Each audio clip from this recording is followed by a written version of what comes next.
2 Kings. Chapter 19. Verse 1. When King Hezekiah heard this, he tore his clothes and put on sackcloth and went into the temple of the Lord. Verse 2. He sent Eliakim the palace administrator, Shebna the secretary and the leading priests, all wearing sackcloth, to the prophet Isaiah son of Amoz. Verse 3. They told him, "This is what Hezekiah says. This day is a day of distress and rebuke and disgrace, as when children come to the moment of birth and there is no strength to deliver them." Verse 4. It may be that the Lord your God will hear all the words of the field commander, whom his master, the king of Assyria, has sent to ridicule the living God, and that he will rebuke him for the words the Lord your God has heard. Therefore pray for the remnant that still survives. Verse 5. When King Hezekiah's officials came to Isaiah. Verse 6. Isaiah said to them, "Tell your master, this is what the Lord says. Do not be afraid of what you have heard. Those words with which the underlings of the king of Assyria have blasphemed me." Verse 7. Listen. When he hears a certain report, I will make him want to return to his own country, and there I will have him cut down with the sword. Quote. Verse 8. When the field commander heard that the king of Assyria had left Lachish, he withdrew and found the king fighting against Libnah. Verse 9. Now Sennacherib received a report that Tirhakah, the king of Cush, was marching out to fight against him. So he again sent messengers to Hezekiah with this word. Verse 10. Say to Hezekiah king of Judah, do not let the God you depend on deceive you when he says, Jerusalem will not be given into the hands of the king of Assyria. Verse 11. Surely you have heard what the kings of Assyria have done to all the countries, destroying them completely. And will you be delivered? Verse 12. Did the gods of the nations that were destroyed by my predecessors deliver them?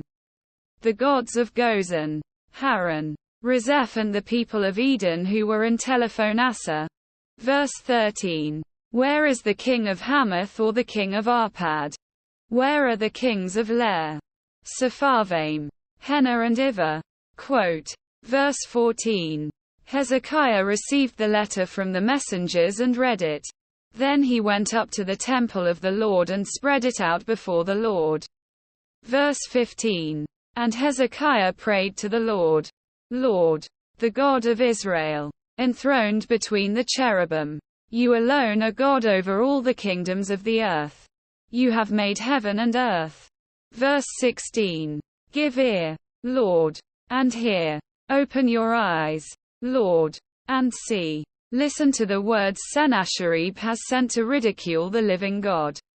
Verse 17.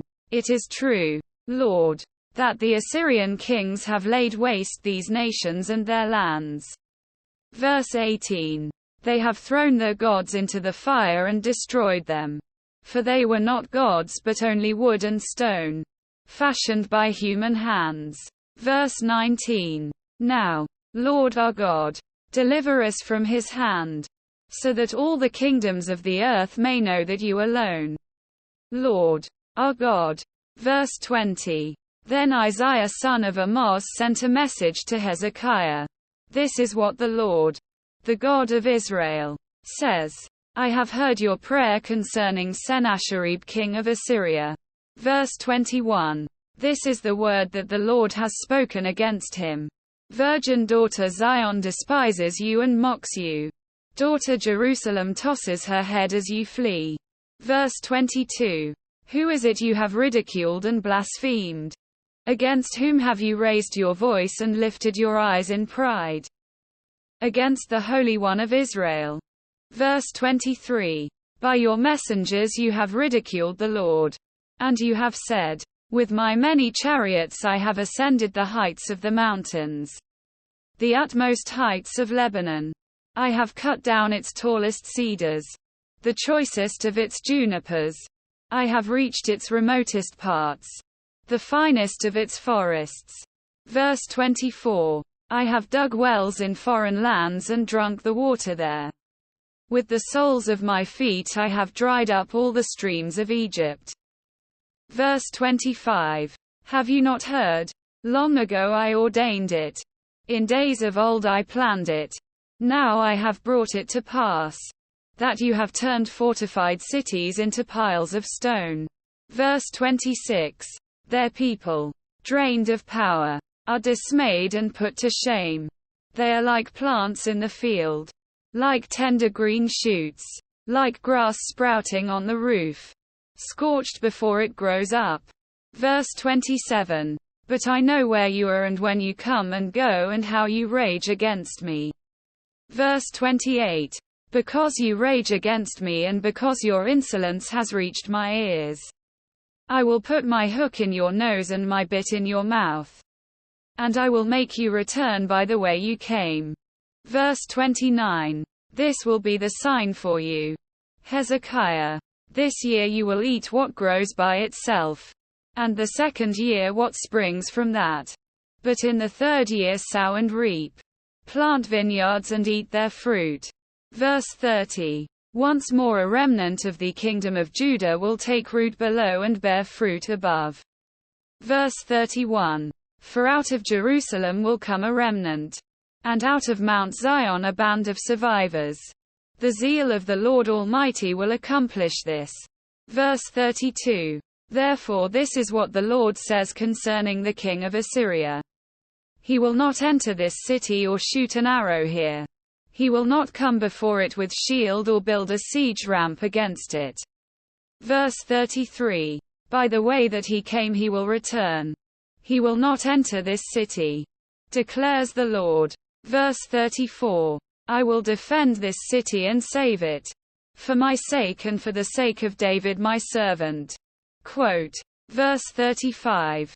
That night the angel of the Lord went out and put to death 185,000 in the Assyrian camp. When the people got up the next morning, there were all the dead bodies. Verse 36. So Sennacherib king of Assyria broke camp and withdrew. He returned to Nineveh and stayed there. Verse 37. One day, while he was worshipping in the temple of his god Nisroch, his sons Adramelech and Sharezer killed him with the sword, and they escaped to the land of Ararat. And Esarhaddon his son succeeded him as king.